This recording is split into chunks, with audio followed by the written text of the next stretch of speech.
ദൈവത്തിന് മഹത്വം ഉണ്ടാകട്ടെ. നാം അധിവസിക്കുന്ന ഭൂമിയിൽ വിവിധ ഭാഷകൾ സംസാരിക്കുന്നവരും ജാതികളും തിങ്ങി നിറഞ്ഞിട്ടുണ്ട്. ഓരോരുത്തരുടെയും വിശ്വാസവും ആചാരങ്ങളും അനുഷ്ഠാനങ്ങളും പെരുമാറ്റങ്ങളും വ്യത്യസ്തമാണ്. എന്നാൽ ദൈവം തിരഞ്ഞെടുത്ത, ദൈവം വിളിച്ച ഒരു കൂട്ടം ആളുകൾ ഈ ഭൂമിയിൽ ജീവിക്കുന്നു. യേശു പറഞ്ഞു, ഞാൻ നിങ്ങളെ തിരഞ്ഞെടുത്തു, നിങ്ങളെന്നെ തിരഞ്ഞെടുത്തതല്ല. ദൈവത്തിൻ്റെ വിളി കേട്ട് ദൈവത്തിൻ്റെ പിന്നാലെ യാത്ര ചെയ്യുന്ന ഒരു കൂട്ടം മനുഷ്യർ. അവരിൽ നിന്ന് ദൈവം പ്രതീക്ഷിക്കുന്നത് മേത്തരമായ ഉത്തമമായ ഒരു ജീവിത ശൈലിയാണ്. ദൈവമക്കൾ എന്ന് വിശേഷിപ്പിക്കുന്ന അവരുടെ ജീവിതം ഏറ്റവും ഉത്തമമായിരിക്കണം എന്ന് ദൈവം ആഗ്രഹിക്കുന്നു. അക്രൈസ്തവരായിട്ടുള്ള ധാരാളം ആളുകൾ അവർ പലപ്പോഴും ധാരാളം നന്മ പ്രവൃത്തികൾ ചെയ്യുന്നതായി കാണുന്നു. വൃക്ക നഷ്ടപ്പെട്ടവർക്ക് പകരം വൃക്ക കൊടുക്കുന്നു. വൃദ്ധരായ മാതാപിതാക്കളെ അവർ സംരക്ഷിക്കുന്നു. ജീവകാരുണ്യ പ്രവർത്തനങ്ങൾക്ക് വേണ്ടി അവർ ഔദാര്യമായ ദാനങ്ങൾ നൽകുന്നു. ഇതൊക്കെ അവർ ചെയ്യുന്ന നല്ല കാര്യങ്ങൾ തന്നെയാണ്. എന്നാൽ ഒരു ക്രിസ്ത്യാനി അല്ലെങ്കിൽ യേശുക്രിസ്തുവിനെ അനുഗമിക്കുന്ന ഒരാൾ ശരാശരി ജീവിതത്തിന് മുകളിൽ ജീവിക്കണം എന്നാണ് കർത്താവ് ആഗ്രഹിക്കുന്നത്. മലമുകളിൽ ഒരു രാത്രി മുഴുവൻ പ്രാർത്ഥനയിൽ യേശു ചിലവഴിക്കുന്നത് സുവിശേഷങ്ങളിൽ കാണുന്നു. അത് തൻ്റെ കൂടെ നടപ്പാനും സുവിശേഷം പ്രസംഗിപ്പാനും ശിഷ്യന്മാരെ തിരഞ്ഞെടുക്കുന്നതിന് മുമ്പായിരുന്നു.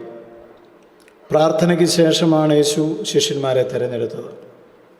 അവരെ യേശു അപ്പോസ്തലന്മാർ എന്നാണ് പേര് വിളിച്ചത്.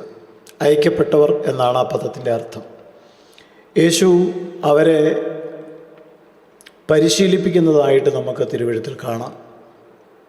ഒരു ദൗത്യം അവരെ ഏൽപ്പിക്കുവാൻ വേണ്ടി പോവുകയാണ്.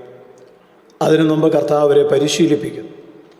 അവരുടെ ജീവിത ശൈലിയിൽ വരുത്തേണ്ട മാറ്റങ്ങൾ യേശു അവരോട് സംസാരിച്ചു. അവർ ത്യാഗമനോഭാവം ഉള്ളവരായിരിക്കണം എന്നാണ് കർത്താവ് ആദ്യമായിട്ട് അവരോട് പറഞ്ഞത്.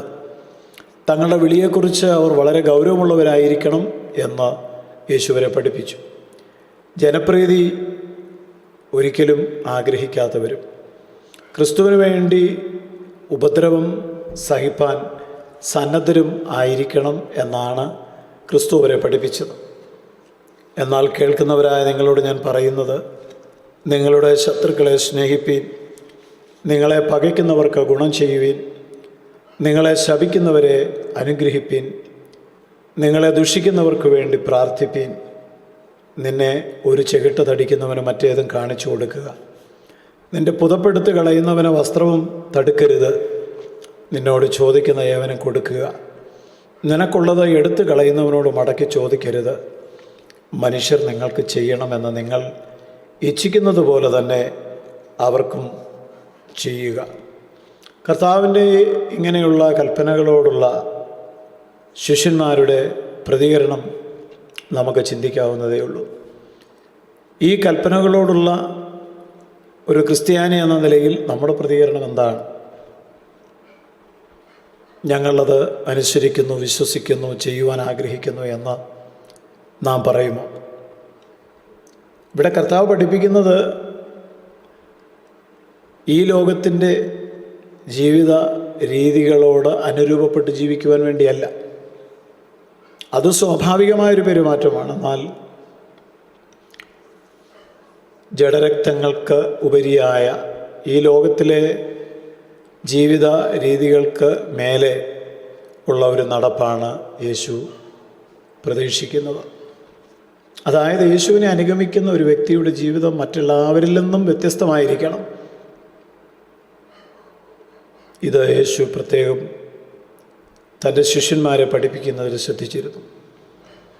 നമ്മുടെ ജീവിതവും അക്രൈസ്തവരായിട്ടുള്ള ആളുകളുടെ ജീവിതവും തമ്മിൽ സ്വഭാവത്തിൽ രീതികളിൽ, ആരാധനകളിൽ വ്യത്യാസം കാണുന്നില്ലെങ്കിൽ എന്തും ന്യായമാണ് നമുക്ക് മറ്റുള്ളവരോട് പങ്കുവെക്കുവാനായിട്ട് ഉള്ളത്. അതുകൊണ്ട് കർത്താവായ യേശുക്രിസ്തു നമ്മിൽ ജീവിക്കുന്ന ഒരു ജീവിതം ആണ് നാം ആഗ്രഹിക്കുന്നതെങ്കിൽ നമ്മുടെ സ്വഭാവത്തെ രൂപാന്തരപ്പെടുത്തേണ്ടത് വളരെ ആവശ്യമാണ്.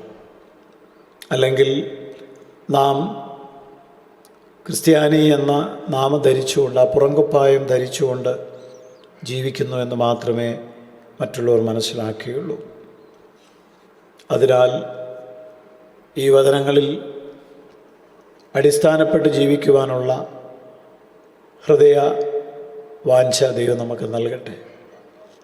ഒരു ചെറിയ ആയുസ്സ് ഈ ഭൂമിയിൽ ജീവിച്ച് ഒരു മാറ്റവുമില്ലാത്ത ഒരു മനുഷ്യനായി, ജീവിതത്തിൽ രൂപാന്തരം സംഭവിക്കാത്ത ഒരു ജീവിതം നയിച്ച് ഈ ഭൂമിയിൽ നിന്ന് പോകുവാനല്ല, മറിച്ച് ഈ ലോകത്തോട് അനുരൂപപ്പെടാതെ മനസ്സ് പുതുക്കി രൂപാന്തരപ്പെടുവാൻ, നന്മയും പൂർണ്ണതയും ദൈവപ്രസാദവുമുള്ള ഒരു ജീവിതം നയിപ്പാൻ നമ്മെക്കുറിച്ച് ദൈവം ആഗ്രഹിക്കുന്നു. നമുക്കത് സമർപ്പിക്കുവാൻ കഴിയണം. സ്വർഗീയ പിതാവേ, ഒരു ക്രിസ്ത്യാനി എന്ന നിലയിൽ, യേശുവിനെ പിൻപറ്റുന്ന ഒരു വ്യക്തി എന്ന നിലയിൽ പുതിയ ജീവിതം നയിപ്പാൻ, വചന അനുസരണം ജീവിപ്പാൻ എല്ലാവർക്കും കൃപ നൽകണം. യേശുവിൻ നാമത്തിൽ ആമേൻ. നിത്യജീവമൊഴികൾ നിന്നിലുണ്ട് പരനെ, നിന്നെ വിട്ടിട്ടാടിയങ്ങളെങ്ങു പോയി വസിക്കും, നിന്നെ വിട്ടിട്ടാടിയങ്ങളെങ്ങു പോയി വസിക്കും. നീയല്ലോ ഞങ്ങൾക്കുള്ള ദിവ്യ സമ്പത്തേശുവേ.